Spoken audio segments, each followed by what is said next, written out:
Life can be brutal. Life can be unforgiving. If I had to sum up in one word the difference between the greats and the average, the difference between the successful and the nobodies of the world, one word, one attribute to describe the difference: discipline. If you don't have the discipline, you can forget about the trophy. You can forget about the success, the greatness. All champions have discipline. It's the discipline to work hard. You know, not when everyone is watching, but when no one is watching. When the fans aren't there. When the coach isn't there. When it's just you and your character. The discipline to eat strong, healthy foods when you have other tempting options.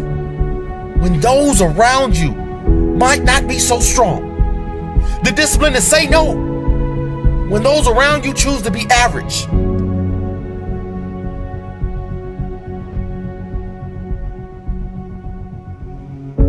The discipline to keep going when it hurts. Because life doesn't give you what you want. It gives you what you deserve.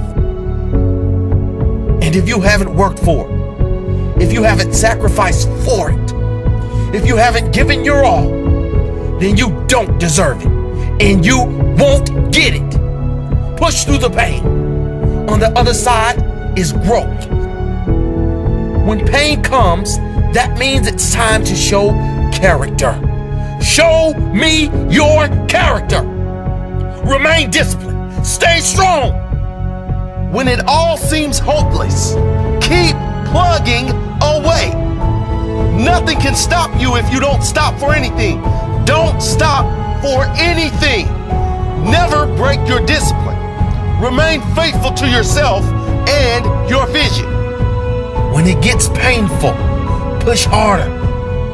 Push through the pain. You gotta have the discipline to do 11 when your opponent stops at 10.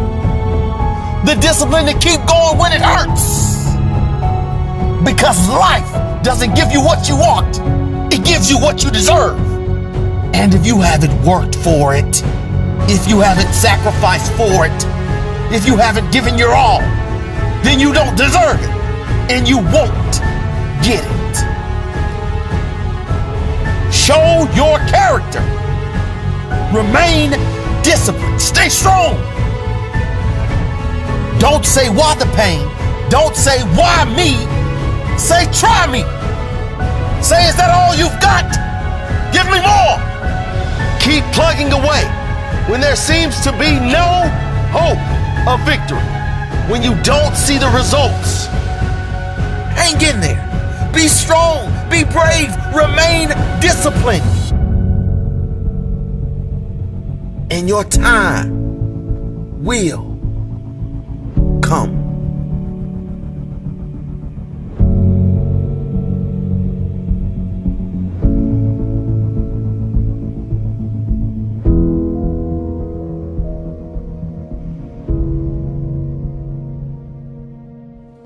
Greatness cannot be achieved without obsession. If you want to be the best, you must be obsessed with it. If you want to be the best anchor man, you must be. You have no choice. There's no other way around it. There's no easy way to do it. You have to be obsessed with that shit. Can't get away from it. Obsession. So I know a little bit about getting to the top. I also know a little bit about falling from the top. In 2005, I had open heart surgery. During the course of that surgery, I passed away, flatlined, died, whatever you want to call it, 3 times. I used to ask myself, I used to wonder to myself, I used to ask the good Lord, I used to pray, why did this have to happen to me? I felt like I was a pretty good person. For a year and a half after my surgery, 18 months. 6 months I had to spend in a wheelchair. 6 more months, I had to sleep sitting down on the floor with my back up against the wall. Because if I laid down, I couldn't breathe. They had to cut my diaphragm during the surgery. Whole lot of complications. You know, I'd sit there, I'd ask the good Lord, why? Why did I have to go through this? Why? Why did you do this to me? And it got so bad. It was so bad. The pain was so bad. My hurt was so bad. So I used to say, Lord, if I'm gonna have to live like this for the rest of my life, then just take me. I went to one of the many doctor visits that I had at the VA hospital. The young doctor approached me, came up to me, and said, CT, I heard that you used to be the champion of the world. And I raised my head up, but I had a little inkling of pride still left. And I said, yes, I'm the one that you heard about. I'm the one that they told stories about. I'm C.T. Fletcher. He said, what in the happened to you? If that doctor was here today, I would thank him, because his snide comment is what made me determined to no longer ask God, why did he do this to me? From that day on, I wanted to prove that I was still C.T. Fletcher. I'm not down, I'm not done, I'm not through. It's over when I say it's over. So, my focus, my drive changed. And I no longer had to ask myself why.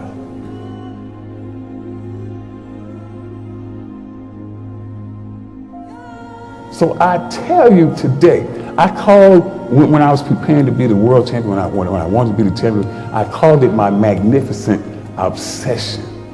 I was magnificently obsessed with being the best. I stand here today and I tell you, I have a new magnificent obsession.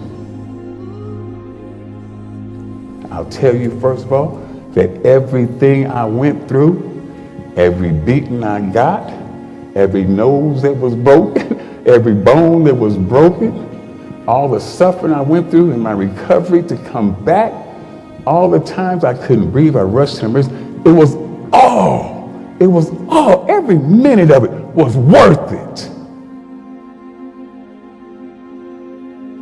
It was all worth it. It was nothing. So no longer do I ask the good Lord why. I thank him. I thank him for choosing me,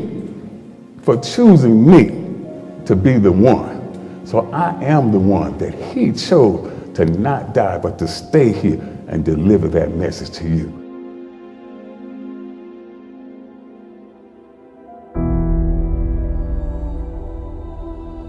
I am me. I will never pretend to be another. I will never want to be another. I will not change who I am just to fit in. I am me.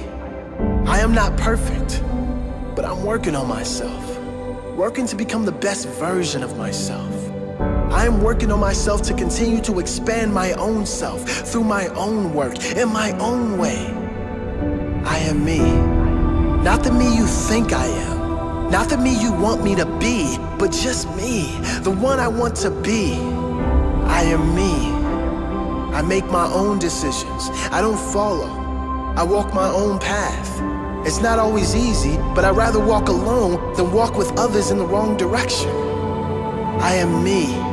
I am strong. I have a big heart. I speak my truth. I don't back down. I am me. I don't settle. I go after what I want. I won't apologize for being me. I am me. I accept you. I accept everyone as they are, as they want to be. That's me.